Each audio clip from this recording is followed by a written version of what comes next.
আমি আবারও এক নজরে বলে দিচ্ছি। নাম্বার এক, যাদের মধ্যে ঈমান নাই, যারা কুফর বা শিরকে লিপ্ত, তারা জান্নাতে যেতে পারবে না। জান্নাতে যাওয়ার ক্ষেত্রে বড় বাধা হলো ঈমান না থাকা এবং কুফর শিরকে লিপ্ত থাকা। দ্বিতীয় সবচেয়ে বড় বাধা হলো আত্মীয়তার সম্পর্ক ছিন্ন করা। আত্মীয়তার সম্পর্ক ছিন্নকারী সে জান্নাতে যেতে পারবে না।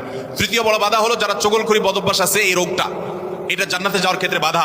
চতুর্থ, প্রতিবেশীকে কষ্ট দেওয়ার রোগ যাদের আছে, এই রোগটা, এই বদভ্যাসটা জান্নাতে যাওয়ার ক্ষেত্রে বাধা। 5 নম্বর হলো অহংকার, দম্ভ, এগুলো, গরিমা, এগুলো জান্নাতে যাওয়ার ক্ষেত্রে বাধা। 6 নম্বর হলো প্রতারণা করা মানুষের সাথে, মানুষকে ধোঁকা দেওয়া, সেটা ব্যবসায়ী হিসাবে হোক, কাস্টমার হিসাবে হোক, হ্যাঁ, আপনার চাকরিজীবী হিসাবে হোক, যে কোনো দিক থেকে হোক, প্রতারণা করা, এটা জান্নাতে যাওয়ার ক্ষেত্রে 6 নম্বর বড় বাধা। 7 নম্বর হলো দান করার পর খোটা দেওয়া। মানুষ উপকার করছেন, আল্লাহর জন্য করছেন, ব্যাস, যার উপকার করেছেন তার মুখ থেকে স্বীকৃতিটাও আপনার শোনার দরকার নেই। সে স্বীকৃতি না দিলে, অস্বীকার করলে সে আল্লাহর কাছে গুনাহগার হবে, তো আপনার আসার দরকার নাই, আপনি আল্লাহর কাছে সওয়াবের আশা করবেন। এটা হলো 7 নম্বর বাধা। 8 নম্বর হলো